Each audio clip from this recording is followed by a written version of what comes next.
Muito bom dia, povo de Deus, a paz do Senhor Jesus. Nós estamos aqui novamente para a glória de Deus, o nosso devocional, o nosso pão diário, o verdadeiro pão que nos alimenta, que é a palavra de Deus. Então Deus abençoe a todos vocês. Então vamos para a palavra de Deus. 1 Samuel, capítulo 30, versículo 1, 2 e versículo 6, para a glória de Deus. Quando Davi e seus homens chegaram a Ziclague, ao terceiro dia, os amalequitas haviam atacado o Neguebe, devastando e incendiando a cidade de Ziclague. Tomaram como cativa todas as pessoas que estavam lá, mulheres e homens adultos, jovens e idosos. Ninguém, veja bem, ninguém eles deixaram, Eles sequestraram todos que estavam em Ziclague, Homens adultos, idosos. Graças a Deus não mataram ninguém, mas ali eles levaram cativo essas pessoas. No verso 6 fala: Davi ficou profundamente triste e angustiado. Seus próprios seguidores estavam tão amargurados com o sequestro de seus filhos e suas filhas que falavam em apedrejar, ou apedrejá-lo. Davi, entretanto, encontrou ânimo em Yahvé, o Senhor, seu Deus. Então o texto está falando aqui que Davi ainda ele não era rei, tá? Ele estava fugitivo ali do rei Saul. Então Davi exatamente ele fugiu para a terra dos filisteus na esperança de Saul deixá-lo de perseguir. Então Davi, mas aqueles homens eles estavam habitando ali com autorização do rei ali daquela cidade, daquela terra ali dos filisteus, em Gate, que no caso era Aquis. Então Davi pediu a Aquis, filho de Maoque, rei de Gate, um lugar e uma cidade para que ele pudesse habitar. E naquele tempo ele concedeu.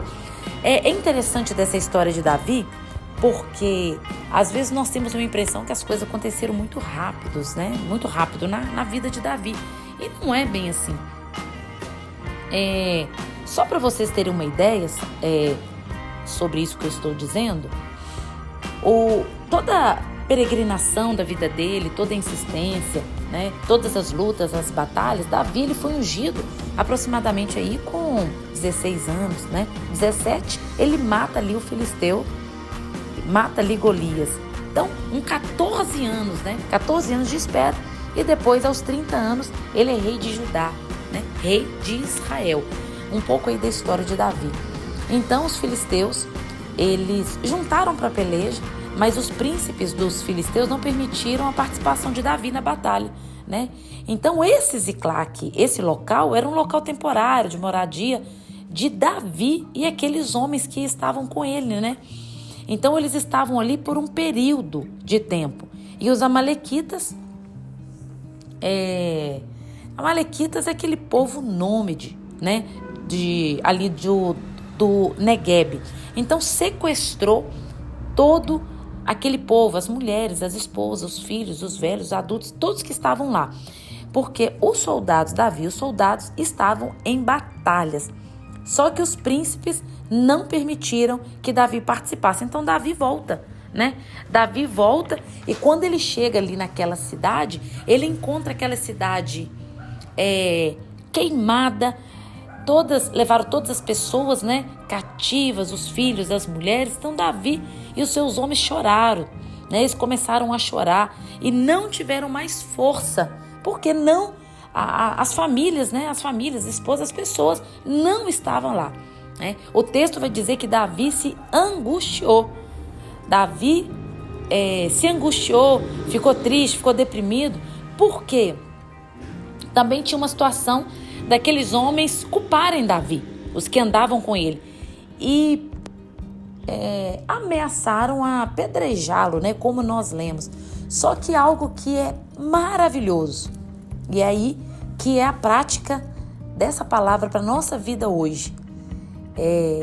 Davi, ele foi animado, ele encontrou ânimo, ele encontrou força no Senhor, força em Yahvé, força para não desistir, força para continuar, força mesmo quando Davi, ele olha para aquele cenário, e aquele cenário era totalmente contrário a qual ele queria chegar lá, e vê um cenário de paz, um cenário que todos estavam lá, mas ele encontra uma cidade queimada e aquelas mulheres levadas cativas, né?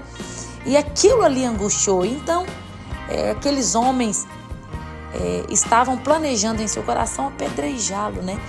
Então, o ânimo de Davi havia ido embora, mas ele buscou ao Senhor, né? É interessante que no verso 7, que ele vai até o sacerdote Abiatar, o filho de Aimeleque, e ele roga para depressa eles trazerem o éfode, né? Que é o colete sacerdotal que eles usavam para buscar o Senhor, para buscar uma direção. E quando eles clamam, eles têm uma resposta de Deus, porque ali naquele momento, quando ele estava angustiado, né? Uma opressão, a amargura do povo, aquela fraqueza, aquela insatisfação, toda aquela situação. Só que Davi se esforçou no Senhor, no seu Deus. Ele sabia, ele confiava no Senhor. Olha a importância de nós olharmos para o Senhor, de nós olharmos e não pararmos. Mesmo que os nossos recursos sejam poucos, nós não podemos parar, porque o Senhor é a nossa força. Então Davi se reanimou, teve direção de Deus, né? O seu vigor foi restituído, ele readquiriu energia, ele fortificou, ele foi restituído, a vida voltou para ele, para que ele reagisse diante daquela catástrofe, né? E fez ele viver. E ali, quando ele está naquele ânimo, é interessante que quando ele busca, quando ele ora, quando ele pergunta ao Senhor: eu devo perseguir esse bando? Eu devo ir atrás? Eu devo alcançar? O que eu devo fazer? O Senhor responde: sim, persegue-os, porque certamente os alcançará e libertará os prisioneiros. Então, o Senhor, ele não falou como, mas o Senhor, no percurso, quando Davi, ele vai atrás perseguindo os amalequitas para resgatar todos que estavam em cativos, o Senhor foi trazendo placas de sinalização, né? Foram acontecendo situações com Davi, essa história é grande, eu já vou finalizar por aqui. Foi acontecendo sinalizações que levou a vitória completa sobre essa situação na vida de Davi, né? Ele encontra o homem a qual os prisioneiros deixaram. Então Davi ali foi uma placa de sinalização do Senhor.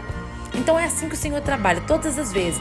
Quando ele fala o sim dele sobre nós, ao nosso respeito, vocês podem ter certeza, ele vai liberar as pistas de sinalizações para nós no caminho, e nós teremos a direção no caminho sempre. Nem sempre o pergaminho de Deus vai abrir para nós e vai falar em detalhes tudo que vai acontecer na nossa vida, mas as placas de sinalização, a bênção do Senhor, o revestimento do Espírito Santo estará sobre a nossa vida para que a gente venha continuar rompendo na direção do Senhor. Deus abençoe e até o próximo devocional.